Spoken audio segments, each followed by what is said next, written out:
Carola Rakete, the German boat captain arrested last week in Italy, was released from house arrest, and all charges against her have been dropped. She faced charges of refusing a military ship's commands and smuggling migrants. Rakete was arrested last week when her boat arrived on the Italian island of Lampedusa. She had 40 migrants on board the ship that she picked up 50 nautical miles from the coast of Libya. She refused orders by the Italian military to leave Italian waters and brought the ship Sea-Watch 3 to dock. Rakete contends that she acted in a humanitarian effort to rescue the migrants from danger. U.S. President Donald Trump has accused China and the European Union of currency manipulation.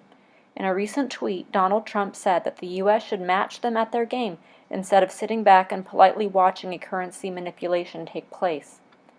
Currency manipulation, in one form, takes place when a government devaluates its currency in order to make it cheaper to export its goods. In mid-May, a report by the U.S. Treasury had not determined that major trade partners were engaging in currency manipulation. A court in Berlin has ruled that a local Spätis, a late-night convenience store, must remain closed on Sundays.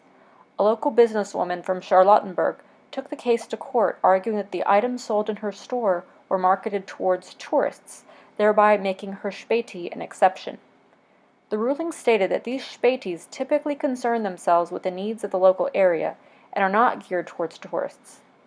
The business in this case opened for numerous Sundays in 2016 and sold souvenirs from Berlin, refreshments, alcohol, and a few food items.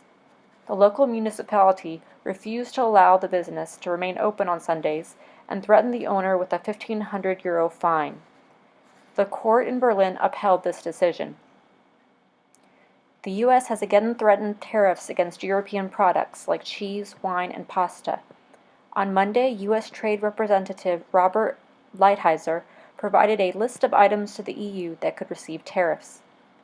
Just months ago in April, a similar list was presented to the EU by the U.S. Shortly after, the U.S. received a similar list of American goods that the Europeans could place tariffs on. The root cause of this disagreement has to do with airplanes, specifically the disagreements over subsidized airplane manufacturing. The World Trade Organization has and continues to handle this disagreement between U.S.-based airplane manufacturer Boeing and Europe-based manufacturer Airbus. German grocery companies have urged leaders to keep the airplane manufacturing disputes from affecting grocery industry costs.